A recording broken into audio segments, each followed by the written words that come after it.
போன வீடியோல வந்து பார்த்தீங்கன்னா, PHP வேரியபிள்ஸ் பத்தி பார்த்தோம். இந்த தடவ வந்து நம்ம PHP கான்ஸ்டன்ட்ஸ் பத்தி பார்க்கலாம். PHP பொறுத்தவரைக்கும் பார்த்தீங்கன்னா, ஒரு தடவ நம்ம ஒரு வேரியபிளுக்கு ஒரு வேல்யூ அசைன் பண்ணோம்னா, அத நம்ம ரீஅசைன் பண்ண முடியும். ஆனா கான்ஸ்டன்ட்ட பொறுத்தவரைக்கும் பார்த்தீங்கன்னா, ஒரு தடவ நம்ம அசைன் பண்ணோம் அப்டின்னா, அத நம்ம ரீஅசைன் பண்ண முடியாது. நம்ம வேரியபிள் மாரி பண்ண முடியாது. அது மட்டும் இல்லாம, இது வந்து குளோபல் ஸ்கோப்ல இருக்கும். இப்போ ஒரு PHPல வந்து ஒரு வேல்யூ வந்து குளோபலா குடுக்கணும்னு நினைக்கிறீங்கன்னா, அந்த ஸ்கிரிப்ட்டோட டாப்ல நீங்க குடுப்பீங்க. இப்போ PHPல ஒரு கான்ஸ்டன்ட் நம்ம வந்து மேக் பண்றோம் அப்டின்னா, அது வந்து PHPயோட டாப்ல நம்ம மென்ஷன் பண்ணுவோம். அந்த கான்ஸ்டன்ட்க்கு நீங்க அசைன் பண்ற வேல்யூவ அதோட நேம வச்சு நீங்க எங்கனாலும் ஆக்சஸ் பண்ணிக்கலாம். இது வந்து மோஸ்ட்லி எதுக்காக யூஸ் ஆகும்னு வந்து பார்த்தீங்கன்னா, ஏதாவது டேட்டாபேஸ் கிரெடென்ஷியல்ஸு, டேட்டாபேஸ் கான்ஃபிகர் பண்றதுக்கு, எந்த ஒரு டெக்ஸ்ட்டா இருந்தாலும் அது வந்து மாறவே கூடாது. அது அப்படியே அதோட பெர்மனன்ட் வேல்யூல அப்படியே இருக்கணும் அப்படின்னு நம்ம நினைக்கக்கூடிய விஷயங்கள வந்து கான்ஃபிக் பண்றதுக்காக நம்ம அத யூஸ் பண்ணிக்கலாம். கான்ஸ்டன்ட்ட பொறுத்தவரைக்கும் அதுக்கு ஒரு நேம் குடுப்போம். அதுக்கப்புறம் ஒரு வேல்யூவும் குடுப்போம். அத நம்ம எங்க இருந்தாலும் நம்ம ஆக்சஸ் பண்ணிக்கலாம். அவ்வளோதான். ஒரு கான்ஸ்டன்ட் வந்து நீங்க ரைட் பண்றீங்கன்னா, அதோட தொடக்கம் வந்து ஒரு லெட்டர் வச்சு தொடங்கலாம். அப்படி இல்லன்னா ஒரு அண்டர்ஸ்கோர வச்சும் நீங்க தொடங்கலாம். இத குளோபல் ஸ்கோப்ல ஆக்சஸ் பண்ணணும்னு நினைச்சீங்கன்னா, ஜஸ்ட் நீங்க வந்து டாப்ல குடுத்தீங்கனாலே போதும். ஒரு கான்ஸ்டன்ட்ட நம்ம கிரியேட் பண்ணிட்டோம்னு வந்து பார்த்தீங்கன்னா, நம்ம அது ஸ்கிரிப்ட்ல எங்க இருந்தனாலும் நம்ம அத ஆக்சஸ் பண்ணிக்கலாம். இப்போ எப்படி ஒரு PHP கான்ஸ்டன்ட்ட கிரியேட் பண்ணலாம்னு பார்க்கலாம். இதுக்கு வந்து பார்த்தீங்கன்னா, டிஃபைன்னு ஒரு ஃபங்ஷன் வந்து PHPலயே இருக்குது. அந்த டிஃபைன் ஃபங்ஷன நீங்க டைப் பண்ணிட்டு, இந்த ஃபங்ஷனுக்குள்ள வந்து பார்த்தீங்கன்னா, ஃபர்ஸ்ட் பாராமீட்டரா வந்து நம்ம கான்ஸ்டன்ட்டோட நேம வந்து குடுக்கணும். அதுக்கு வந்து டபுள் கோட்ஸ் போட்டுட்டு, சேனல்னு அதுக்கு ஒரு நேம் குடுத்துக்கிறேன். எந்த நேம்னாலும் நம்ம குடுத்துக்கலாம்.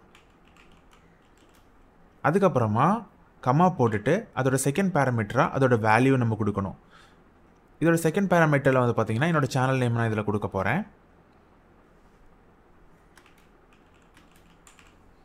அதுக்கப்புறமா செமிகாலன் போட்டு நான் இத முடிக்கிறேன்.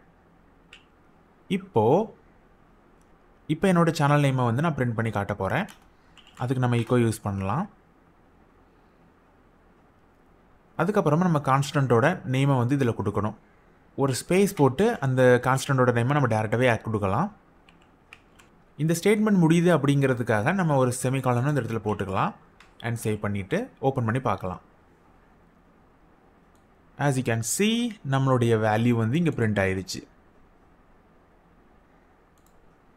இதே மாதிரி இன்னொரு கான்ஸ்ட் வேல்யூ நம்ம கிரியேட் பண்றதுக்கு இன்னொரு வேயும் இருக்குது. அதையும் நான் உங்களுக்கு காட்டுறேன். அதுக்கு வந்து ஜஸ்ட் நீங்க கான்ஸ்டன்ட் நீங்க டைப் பண்ணிட்டு, இதுக்கு ஏதாவது ஒரு நேம் நம்ம குடுத்துக்கலாம். anime அப்படி நான் நேம் குடுத்துருக்கேன். அதுக்கப்புறமா இதுக்கு ஒரு வேல்யூ குடுக்கிறதுக்காக ஈக்குவல்ஸ் போட்டு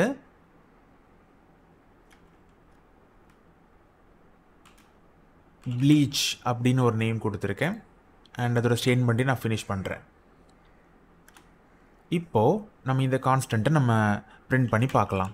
அதுக்கு நம்ம ஈக்கோவை டைப் பண்ணிவிட்டு அனிமே அதோட நேமை நான் கொடுத்துட்டு அந்த ஸ்டேட்மெண்ட்டை முடிச்சுட்டு நான் சேவ் பண்ணுறேன். இப்போ நம்ம ப்ரீவியூ பண்ணி பார்க்கலாம். இது வந்து பார்த்திங்கன்னா ஃபஸ்ட் வேல்யூ கூடவே சேர்த்து ஒட்டி வந்துருச்சு. இது நம்ம வந்து லைன் பிரேக் போட்டு அடுத்த லைன் கொண்டு வந்துக்கலாம். அதுக்கு வந்து இந்த ப்ளீச்சுக்கு முன்னாடி வந்து பிஆருங்கிற டேகை நான் யூஸ் பண்ணிக்கிறேன். ஓகே, இப்போ வந்து கீழே வந்துருச்சு. இப்போ வந்து பார்த்தீங்கன்னா நம்ம டிஃபைன் பண்ண இந்த கான்ஸ்டன்ட்டோட வேல்யூ நம்ம சேஞ்ச் பண்ணி பார்க்கலாம். உங்களுக்கு காட்டுறதுக்காக நான் சேஞ்ச் பண்ணி காட்டுறேன். கண்டிப்பாக அது ஒர்க் ஆகாது. பிகாஸ் கான்ஸ்டன்ட்டோட வேல்யூ நம்ம ஒன்ஸ் அசைன் பண்ணால் நம்மளால் சேஞ்ச் பண்ண முடியாது திரும்ப. இப்போ அதோட நேமை நான் கொடுத்துருக்கேன். இதுக்கு புது வேல்யூ நான் கொடுக்குற ட்ரை பண்ணுறேன். இப்போ நான் இதோட ஸ்டேட்மெண்ட்டையும் க்ளோஸ் பண்ணி நான் சேவ் பண்ணுறேன். நமக்கு எரர் வருது. பிகாஸ் நம்ம வந்து இந்த கான்ஸ்டன்ட்டுக்கு திருப்பி வேல்யூ நம்ம அதை ரீஅசைன் பண்ண முடியாது. இப்போ நம்ம ப்ரிவியூ பண்ணி பார்த்தாலும் நமக்கு எரர் தான் வரும். சி 17வது லைனில் எரர். இந்த வீடியோ உங்களுக்கு பிடிச்சிருச்சுன்னா மறக்காமல் இந்த வீடியோவை லைக் பண்ணுங்கள். டவுட் இருந்துச்சுன்னா கமெண்ட்ஸில் கேளுங்க.